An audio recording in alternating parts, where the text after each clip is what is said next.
जोहार आप सभी स्टूडेंट्स का आप सभी के YouTube channel Jharkhand math zone पर मैं सिंह चंद्र आप सभी स्टूडेंट्स का स्वागत करता हूं आप सभी के YouTube channel Jharkhand math zone पर। तो प्यारे बच्चों, आइए हम लोग लेक्चर को स्टार्ट करते हैं, सेशन को स्टार्ट करते हैं। लेक्चर नंबर 82 भी जैसे कि आप सभी देख पा रहे हैं सेमेस्टर 2 के बच्चों के लिए हो रहा है। रियल एनालिसिस, जो कि बुक का नाम है रियल नंबर, चैप्टर का नाम है, और चैप्टर नंबर 1 है बीएससी मैथमेटिक्स ऑनर्स के साथ साथ बीटेक वाले भी देख सकते हैं और बीई वाले भी देख सकते हैं। तो चलिए, अभी मैंने लेक्चर नंबर 82A में इसका हाफ पोर्शन किया था और उसके बाद से मैं इसको यहाँ पर कंप्लीट कर रहा हूँ। ठीक है, छोटा सा लेक्चर है।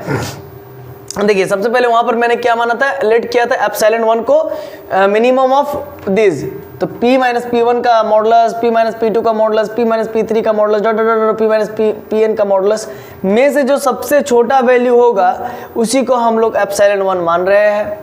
अब P माइनस P2 ही मेरा सबसे छोटा वैल्यू था, तो इनमें से जो सबसे छोटा होगा उसी को एप्सिलॉन 1 मान रहे हैं। और ऑब्वियस सी बात है कि इन सभी में से जो भी डिस्टेंस आ रहा है, वैल्यू आएगा मॉडुलस का, वो जरूर 0 से बड़ा होगा, है ना, 0 के इक्वल नहीं होगा, क्योंकि दूरी कम से कम कुछ ना कुछ तो होगा ना। 0 नहीं हो, अगर 0 होगा तो इसका मतलब कुछ ना कुछ दूरी है ही नहीं, समझे ना। तो फिर देन P माइनस एप्सिलॉन 1 और P प्लस एप्सिलॉन 1, तो P माइनस एप्सिलॉन 1 और P plus epsilon 1 is a neighbourhood of P का एक नया नेबरहुड मिल गया था हम लोगों को पिछले क्लास में ही।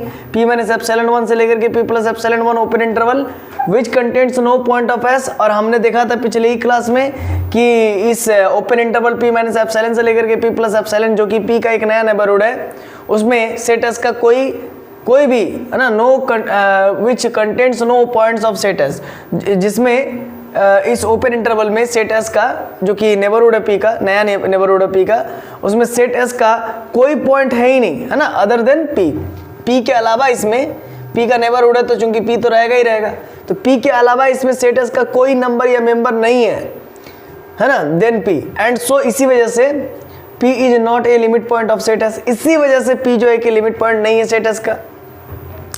Thus we arrive a contradiction, लेकिन आपको याद होगा थ्योरम में ही दिया हुआ था कि P is a limit point of set S. Then prove that every neighborhood of P contains infinite number of points of set S. ये था प्रूफ करना। तो ये हमको थ्योरम में ही जब दे दिया है कि P is a limit point of set S, लेकिन यहाँ पर हम लोग को कॉन्ट्राडिक्शन मिल रहा है कि P is not a limit point of set S, है कि नहीं, क्योंकि P के नेबरहुड में कोई नंबर नहीं मिल रहा है, कोई एलिमेंट नहीं मिल रहा है।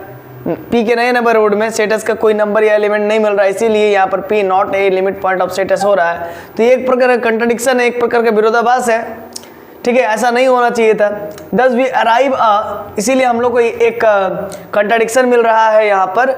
Hence our supposition that every neighborhood of P, और ये कंट्राडिक्शन मिलने का मेन कारण था हम लोग का मान्यता।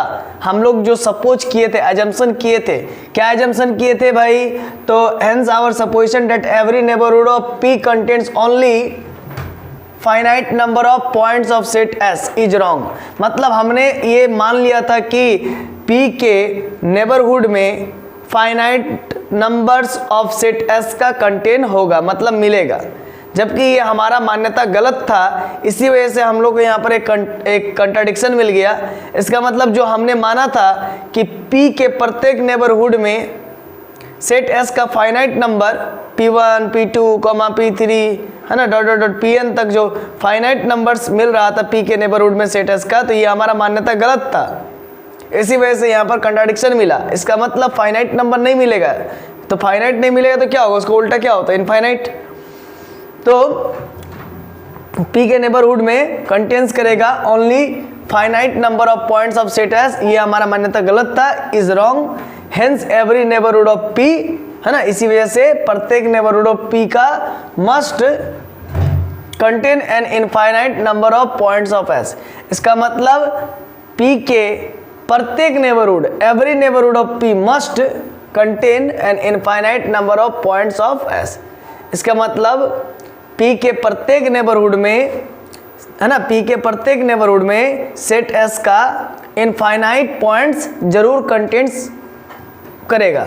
इसका मतलब क्या हुआ, जब वो नहीं होगा P के नेबरहुड में फाइनाइट नंबर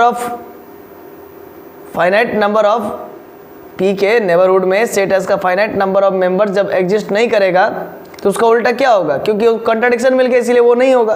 तो जब वो नहीं होगा, फाइनाइट नंबर ऑफ एलिमेंट्स नहीं एग्जिस्ट करेगा, तो इसका मतलब उसका उल्टा जरूर infinite number of elements P के नेबरहुड में सेट एस का infinite number of members P के नेबरहुड में जरूर एग्जिस्ट करेगा, है ना।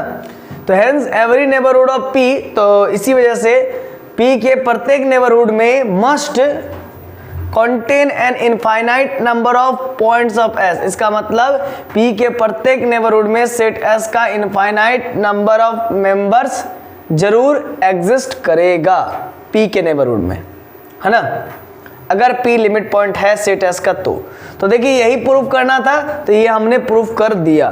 तो चलिए आप सभी से अब मुलाकात होगी next video lecture number 82C में। तब तक के लिए खुश रहिए, आबाद रहिए और पढ़ते रहिए।